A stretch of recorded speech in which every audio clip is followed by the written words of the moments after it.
गुरु प्यारी साध संगत जी, नमस्कार जी। आप सब कैसे हो? आशा करती हूँ बाबा जी के श्री चरणों में अरदास करती हूँ कि मालिक की कृपा से, निरंकार दातार की मेहरबानी से आप सब बहुत खुश होंगे, मौज बहार में होंगे और अवश्य ही भजन सिमरन में होंगे। साध संगत जी, मैं हाजिर हूँ आज आप सभी से एक बहुत ही खूबसूरत साखी साझा करने के लिए। उम्मीद करती हूँ ये साखी आप सभी को बहुत पसंद आएगी। तो साध संगत जी, चलिए आइए समय ना गवाते हुए साखी को आप सभी से साझा करते हैं जी। साध संगत जी, बहुत समय पहले की बात है। एक बुजुर्ग आदमी भूख से व्याकुल था। वो एक तालाब पर जाता है और बड़ी मशक्कत से एक मछली पकड़ता है कि चलो इससे मैं अपनी भूख मिटा सकूंगा।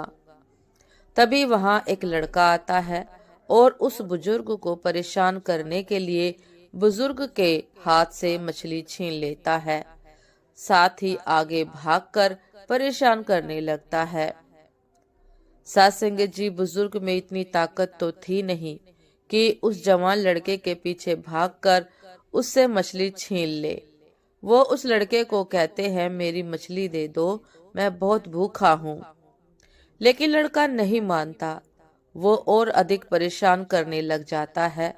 हार कर वो बुजुर्ग आंखों में आंसू लिए ऊपर की तरफ देखकर कुछ बोलते हैं और आगे बढ़ जाते हैं। तभी उस लड़के के हाथ में मछली का कांटा चुभ जाता है। वो दर्द से कर्राता हुआ मछली को फेंक कर घर चला जाता है। साथ संगत जी, लड़का घाव पर दवा लगाता है पर उसका घाव ठीक नहीं होता। कई दिन बीत जाने पर भी घाव ठीक नहीं होता। तब लड़का डॉक्टर के पास जाता है। डॉक्टर कहता है, तुम्हारे अंगूठे में जहर फैल चुका है, इसे काटना पड़ेगा। लड़के का अंगूठा काट दिया गया, फिर भी लड़के का अंगूठा ठीक नहीं होता। न घाव भरता है, न दर्द कम होता है। लड़का बहुत परेशान रहता है। साथ संगत जी, कुछ दिनों बाद लड़का दूसरे डॉक्टर के पास जाता है और वो डॉक्टर भी कहता है कि तुम्हारा जख्म बहुत बढ़ गया है, सारे अंगों में जहर ना फैल जाए, इसलिए इस पंजे को काटना पड़ेगा। लड़के का पंजा काट दिया जाता है।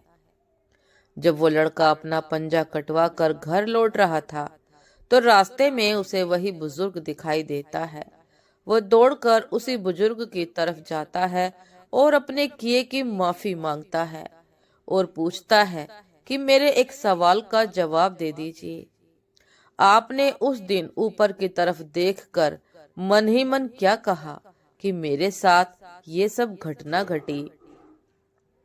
साथ संगत जी, बुजुर्ग पहले तो हंसे, फिर गंभीर होकर कहते हैं, मैंने ईश्वर को सिर्फ यही कहा कि मैं मजबूर हूँ। मेरे साथ बुरा करने वाले का मैं कुछ भी नहीं कर सकता। अब मैं इसे तेरे हवाले करता हूँ, मुझे न्याय चाहिए। सच्चे दिल से निकली आह ने देखो तुम्हारा ये हाल कर दिया। साथ संगत जी, कर्मा जरूर लौटता है। ईश्वर की अदालत में जैसे का तैसा मिलता है। हाथ के बदले हाथ, आंख के बदले आंख, धोखे के बदले धोखा। कर्म से कोई नहीं बच सकता।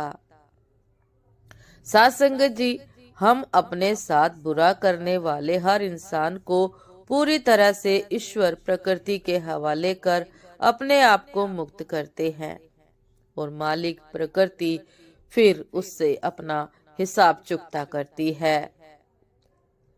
कर्मा जरूर लौटता है साथ संगत जी, इसलिए सदैव बुरे कर्म करने से बचे। किसी की आह मत लीजिए, किसी के साथ धोखा मत कीजिए, किसी के साथ बुरा कर्म मत कीजिए, क्योंकि कर्मा जरूर लौटता है। साथ संगत जी, ये थी आज की एक बहुत ही खूबसूरत साखी। उम्मीद करती हूँ ये साखी आप सभी को बहुत पसंद आई होगी और अवश्य ही कुछ ना कुछ सीखने को मिला होगा। यदि कुछ सीखने को मिला हो साथ संगत जी, तो साखी को लाइक, कमेंट, शेयर करना, सब्सक्राइब करना मत भूलिएगा। साथ संगत जी आप हमें इंस्टाग्राम पर भी फॉलो कर सकते हैं। इंस्टाग्राम का लिंक डिस्क्रिप्शन बॉक्स में दिया गया है। साथ संगत जी दासी को भी आज्ञा दीजिए, आपसे फिर मुलाकात होती है एक नए शब्द साखी के साथ, एक नए विचार के साथ। तब तक के लिए नमस्कार जी। सदा खुश रहिए, मुस्कुराते रहिए, भजन सिमरन अवश्य करते रहिए, मालिक से डर कर रहिए। नमस्कार जी।